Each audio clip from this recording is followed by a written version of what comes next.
Dos hermanos coreanos asesinados a sangre fría y una escena que revelaba un trasfondo mafioso. La muerte de Alejandro In-sin, 10, y Ji Ryun-in, 15, pasadas las 0:20 del 25 de septiembre del año 1999, una pareja llegó a su vivienda ubicada en el barrio Buricao de Asunción en Paraguay. Esperaban encontrarse con sus hijos a quienes habían dejado solos por unas cuantas horas para ir a jugar tenis. Cuando estaban ingresando al lugar, comenzaron a visualizar manchas de sangre por todos lados. Un silencio aterrador se adueñaba de la escena mientras seguían caminando rumbo a la habitación. En una cama matrimonial estaban sus hijos tapados con un gran edredón. Al destaparlos se dieron cuenta que estaban en el peor día de sus vidas. Alejandro In-sin de 10 años y la adolescente Ji Ryun-in de 15 años, yacían muertos sobre el colchón con rastros de haber sido atacados brutalmente con un objeto cortante. También estaban maniatados. De inmediato dieron aviso a la policía. Agentes llegaron al lugar y lo primero que hicieron fue intentar preservar la escena del crimen para recolectar la mayor cantidad de pruebas posibles.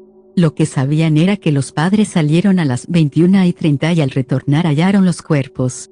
Al revisar la casa pudieron constatar que se habían robado 2 millones de guaraníes, moneda paraguaya, y al inspeccionar los cuerpos constataron que el menor tenía 6 puñaladas en la espalda y un corte de más de 10 centímetros alrededor del cuello. Lo habían degollado. Se comprobó también que este pequeño fue sometido a una indescriptible tortura antes de ser asesinado. Esto se comprobó a raíz de que encontraron materia fecal, orina y restos de vómito entre sus prendas. La adolescente de 15 años había recibido 7 puñaladas por la espalda. De inmediato se descartó que el asesinato haya tenido que ver con un robo a pesar del faltante del dinero. Es que a ambas víctimas con un cuchillo se les hizo la inscripción de un símbolo característico de la mafia coreana en la zona de la espalda, unas particulares garras. También se presentaba algo fundamental para la investigación: los accesos a la vivienda no habían sido violentados. La casa tenía mucha seguridad porque allí funcionaba una empresa de costura. Esto hacía sospechar que las víctimas conocían al asesino y lo dejaron ingresar. Los investigadores consultaron a los vecinos por si habían escuchado o visto algo, pero ni siquiera los perros que habitaban en el lugar ladraron, lo que fortalecía aún más la teoría de que el asesino era un allegado.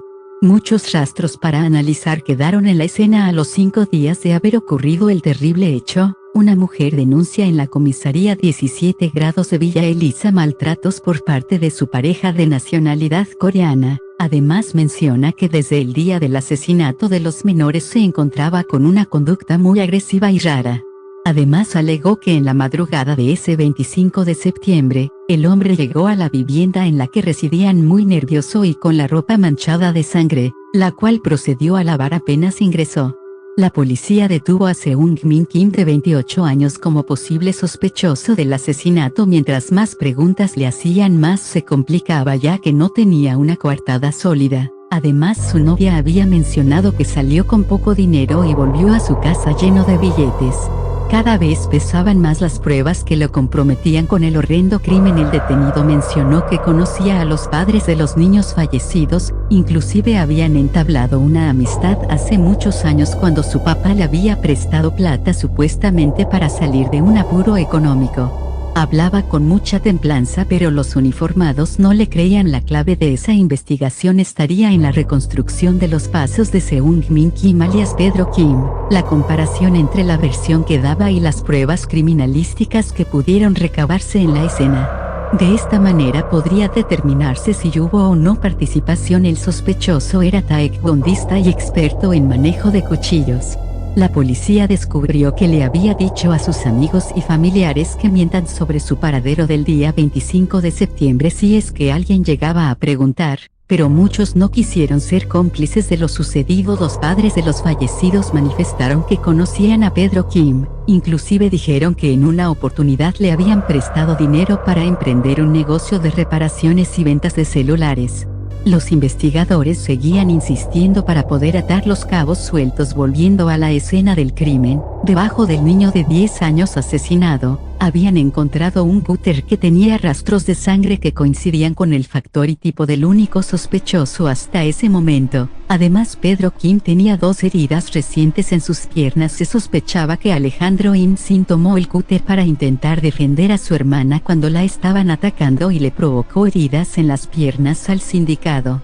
Con estas pruebas se llevó adelante un juicio en donde se determinaría la culpabilidad de Pedro Kim. Este juicio fue realmente muy complejo. El cúter que era utilizado como prueba no constaba en las fotografías del departamento de criminalística porque se les había acabado el rollo de la cámara. Además, las pruebas de ADN se enviaban a Estados Unidos y tardaban años en llegar. Pese a todo, en julio del año 2002 Seung-min Kim alias Pedro fue condenado a 20 años de prisión, pena que terminó de compurgar en el año 2019 y quedó en libertad. Sin embargo, nunca quedó claro si había actuado solo o tenía algún cómplice. Tiempo después aparece una prueba más. Resultados de pruebas de ADN llegaron desde Estados Unidos. Además de ratificar la participación de Pedro Kim, se determinaba presencia de material genético de otra persona llamada Julio César Riveros Acosta, que cuando ocurrió el hecho tenía 19 años. Se ordenó la captura de este sujeto. El testimonio de una mujer que atendía una despensa en el barrio donde los hermanos fueron asesinados revelaba que la quinceañera asesinada salió en horas de la noche y compró 4 helados. Posterior a eso también envió un correo a su amiga diciendo que tenía mucho miedo. En la mañana del 26 de agosto del año 2014, casi 15 años después del crimen, policías notaron sospechoso a un sujeto, le solicitaron sus documentos a un sujeto y figuraba el nombre de Miguel Benítez Espínola. Sin embargo, los uniformados sentían que estaba mintiendo. Lo trasladaron hasta la comisaría para corroborar huellas dactilares y constataron que se trataba de Julio César Riveros Acosta, de 34 años en ese entonces. En el 2002 se había ordenado su captura. Sin embargo, hasta la actualidad no hay información sobre situación procesal. A pesar de que hace 9 años se lo detuvo, aparentemente aún no han resuelto su caso. Lo último que se sabe de él es que estaba encausado por el homicidio y la utilización de documentos falsos.